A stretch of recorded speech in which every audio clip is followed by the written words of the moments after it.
So, Vel, first thing I ask you, I know, but just for everybody, I got a couple mics here. Could you say and spell your first and last name for me? That's DaVelle Smith. And can you spell it for me too? Oh, DA''VELLE''SMITH. Appreciate it, Vel. So, like I said, man, I just kind of want to talk to you. We're gonna kind of do like a whole profile thing. So, just get me into the start of boxing for you, man. Like starting growing up around the Inkster, Detroit, Michigan area. How'd that go for you? I grew up with 6 siblings, or technically 5 siblings. I'm number 5, and I got a big brother.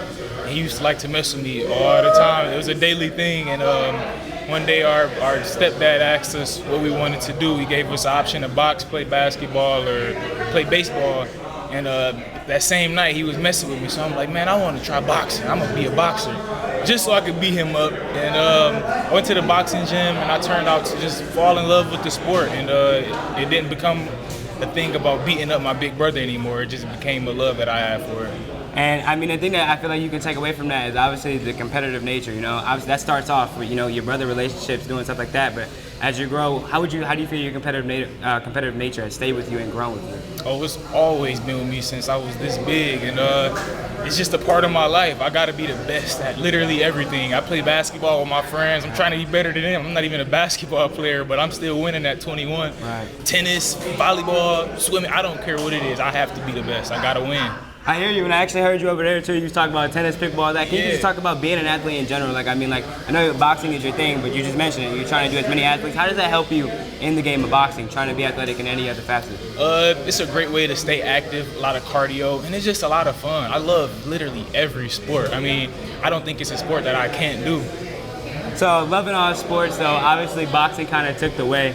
I've kind of followed you around a little bit. You know, we've seen each other a couple different times throughout your career. Can you just talk about that progression? You know, you start from boxing in Inkster area, Detroit, and then you move to Little Caesars Arena, and now you're here at the Dort Financial Center. Just talk about that journey for me.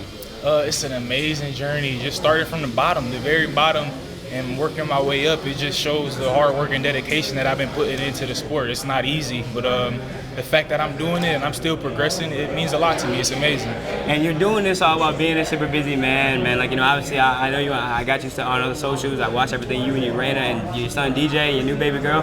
Just talk about that for me, man. What's it like being a father, having a wife? Like, I mean, it's like, give me a little look into the family life. It's amazing just having a family, having my son. He looks up to me a lot. I get home and he got my boxing gloves on and he throwing punches at me. It just warms my heart. And then I got a daughter now too, and she softened me up a little bit, but at the same time she made me go way harder than I was going before. And then I got my fiance to back me up through everything, all the hard things I go through. She right there, shoulder to cry on. She everything to me, and my family is just everything to me. And I can see that, man. Like I said, I see that you're a family man all the time on social media, and you mentioned your wife, Raina. Just like, I know you already talked about it a little bit, but her support, like I see her here, like doing the videos, helping me with the gloves. Like, she's your supporter here and outside the ring? Of course, everywhere. I try to take her everywhere I can with me. It's funny, we've been together since we was 16, and we're just inseparable. Mm-hmm. How is that, like the growth in your relationship and growth with her throughout this? Like, how has that helped you? Would you say, like, I mean, she's been there the entire time. So what's that been like? She was one of the first people to believe in me. You know, we turned 18, we graduated high school, and it was the option to go to college and be a pilot or something like that. And I'm like, man, I'm a boxer. Like, I got to do this. And I wasn't working at the time. She was supporting me. She had my back. She had that faith and belief in me. And that was another reason that I had to push and go hard for her. Absolutely, I can see that. Well, I'll let you kind of get into actually some of this boxing stuff now. So, player profile, man, you're 8-0, undefeated. Just talk to me about what that journey's been like as far as like your actual fighting career. You know, you have not lost yet. The journey's been so much. Talk to me about that. It's pretty cool. I always dreamed about being a successful professional boxer. I had to put the successful part in there because anybody can go and turn pro and be some bust, but no, I want to be great. I want to be amazing, and I want the fans to love me and the boxing world to notice me. So being 8-0, signed with Dimitri Salita, and just progressing in my career, it feels amazing. I got people calling me the next time he earns and things like that. So I feel like I have a very great, promising career ahead of me. That was going to actually be one of my last questions, man. So the nickname, the Hitman 2.0, bro. Can you kind of just talk to me about that? I remember, you know, at the last LC event, Tommy was there. Yeah. So just talk to me about that. Like, do you take it as an honor, especially with a little bit of recognition from the guy himself? Like, what's that like? Of course. So from the beginning, everybody asked me, "What's your ring name? What's your ring name?" And I'm like, I wait for the fans to go ahead and give me a ring name. I'm not gonna nickname myself, and they nickname me Tommy Hearns or Tommy 2.0, whatever it is. But everywhere I've been going, everybody see comparisons of Tommy Hearns since my first pro fight. Yep. And to meet him in person and talk to him, and he signed my glove, the right hand glove, because everybody say the right hand is like Tommy. He signed the glove. I talked to him. He got a sense of humor. It was amazing, man. 100%. Just last couple things about the fight itself, man. How are you feeling going into this Thursday? I'm feeling great going into this fight this Thursday. I had an amazing training camp down in Delray Beach, trained with Sugar Hill Stewart. And before we left, I had a great camp with my coach, Angel. We in great shape. We ready to fight, man. Absolutely. You got any predictions or anything going into this week, or just anything in general that you want people to know about the fight? My prediction is going to be a successful and dominant, entertaining performance from DaVelle Smith. 100%. Bill, thank you so much, bro. I got big credit to you, man. I'm going to be watching, bro. Good luck for everything, man.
Me.